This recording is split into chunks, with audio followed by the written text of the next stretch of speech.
大人数で囲い込み、沼や穴に追い込む。槍を刺しては逃げるを繰り返し、ついに動けなくなったところを仕留める。これが氷河期の日本列島、ナウマンゾウの狩りです。そしてその後、肉や皮を解体するのに使われていたのが黒曜石の刃物でした。やがて氷河期が終わり、気温が上昇し、ナウマンゾウがいた草原は森林へと変わっていきます。大型動物は姿を消し、人々は森や川のそばで安定した暮らしを営むようになります。これが縄文時代の始まりです。そんな大きな変化の中でも使われ続け、生存を支え続けてきた素材、それが黒曜石でした。今回のテーマは黒曜石です。鉄がまだ存在しなかった時代、人々は黒曜石を刃物として使っていました。今からおよそ38,000年前、静岡県の旧石器時代の遺跡から伊豆諸島の黒曜石が見つかっています。これは人々が船で島との間を行き来していたことの最古の証拠と考えられています。昔から生きるために欠かせない石、道具であり、産地を特定しやすい素材でもある。そんなところから黒曜石は縄文人の足跡と言われているのです。それではまず氷河期の頃から本州に運ばれていたという伊豆諸島の黒曜石から見ていきましょう。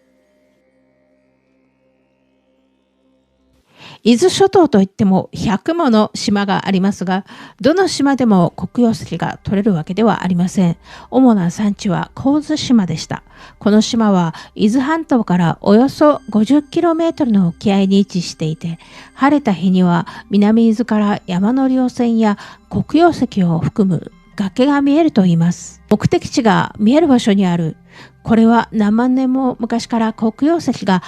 運ばれていたことを考える上で手がかりになります。50km という距離は丸木舟でも朝に出て日が暮れる前に戻れる範囲でした。黒曜石は 200km もの海を越えて運ばれた、そう言われることもあります。ですが実際には伊豆半島や房総半島の村へと渡され、そこからさらに別の村へと少しずつ運ばれていったと考えるのが自然です。とは言っても縄文時代初めの頃、丸木舟で 50km もの海を渡ることは日常的な行為ではありませんでした。たまに行く場所だったところから繰り返し行く場所へ変わっていったのが縄文時代中期の頃のことです。その頃、太平洋沿岸ではカツオやマグロといった大型魚の漁が盛んになっていました。中でも伊豆半島は黒潮に最短で近づける重要な漁の拠点となっていました。危険を伴う沖合漁の経験が積み重なり、海へ出る技術も少しずつ発達していきます。そして取った大型の魚を解体し乾燥させて保存する。そのために黒曜石の刃物がより必要になりました。その頃の関東地方の縄文遺跡から黒曜石が大量に見つかっているというのは、そんな需要が関係しているのかもしれません。またこの時期、人々はより大きな集落に住むようになり、人口も増加していきます。そんな中で季節漁は村を挙げての一大行事でした。伊豆半島が季節漁の拠点であったことから、関東地方の村人は漁のために毎年ここに数日間滞在していたと考えられています。そうした中で運ばれてきた神津島の黒曜石には、単なる道具以上の意味があった可能性があります。文化人類学の研究では、小さな共同体同士は贈り物を交換することで関係や秩序を保つとされています。送ること、受け取ること、そして送り返すこと。そのやりとりそのものが村と村の関係を確かめる行為でした。だからこそ送られるのは、もらったら返さなければならないと思わせるような価値のあるもの、必需品であることに加えて特別な価値を持つ品。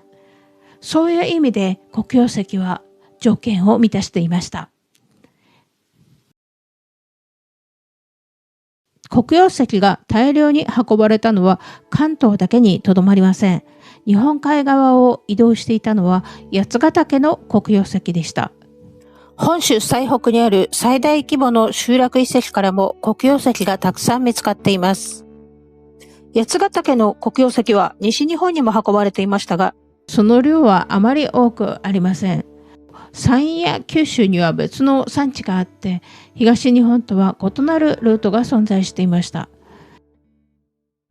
日本海側では酒やマスの季節漁がありました。北海道から北陸までの大きな川、魚が一気に上がってくる河口や川幅が狭く浅くなる中流域が季節漁の拠点となりました。特に北陸はこうした川を登ってくる魚の漁に加えて、西日本を主な漁場とするブリやタイ、スズキなどの海遊魚の北限にもあたり、漁の機会が重なり合う地域となっていました。そしてその上流には八ヶ岳に代表される黒曜石の産地が存在していました。こうして見ていくと、黒曜石の広がりも季節的な自然資源の利用と重なって見える部分があります。毎年魚が集まる場所には人も集まり、そうした場が情報や物の交換の機会となっていた。黒曜石もそんな人の移動に伴って運ばれていたのかもしれません。そこでちょっと考えてみたいのは、日本の黒曜石が海を越えて大陸まで運ばれていたのかどうかということです。対馬列島は九州から目に見える位置にあります。縄文時代の丸木舟でも島伝いに行けば渡ることは可能な距離だったと考えられています。実際に鹿児島産の黒曜石が朝鮮半島で見つかっている例もあります。ただし、その数はあまり多くありません。なぜ朝鮮半島では黒曜石があまり広がらなかったのでしょうか。朝鮮半島にも黒曜石の産地はありましたが、日常的に使われていたのはチャートという石でした。黒曜石ほど鋭くはないものの、丈夫でどこでも手に入る。当時の社会では繊細な切れ味よりも繰り返しの作業に耐えられる実用的な道具の方が求められていたようです。日本では完成された狩猟採集社会だった縄文時代中期、朝鮮半島では狩猟採集の生活の中に農耕が導入され始めていました。こんな風に同じ時代でも価値観が違ってくるのには、そんな社会背景の影響があったのかもしれません。黒曜石の移動が古代人の足音だったというのは、どこの国にも当てはまる共通の法則ではなかったのかもしれません。この時代の土器や石器の研究って本当に奥が深いです。世界中の専門家の方々が積み上げてこられた素晴らしい研究がたくさんあります。そんな中でなぜ私が今回この話をテーマにしたかったのかというと、それはこのチャンネルの大きなテーマであるスンダランドとも深くつながっていると考えているからです。これから神話や文化のつながりをお話ししていくために、まずはその前提となるこうしたお話をしっかり固めておきたいなと思ったんです。今回お話ししてきた季節ごとの領と村同士の交流や贈り物の文化、大きな村が栄えた縄文中期。この点は専門家の先生方の研究テーマと重なるリアリティのあるお話です。逆に言えば、こうした背景を飛ばして、ただ移動の距離だけを強調するような説には少し気をつけた方がいいかもしれません。ご視聴ありがとうございました。また次回の動画でお会いしましょう。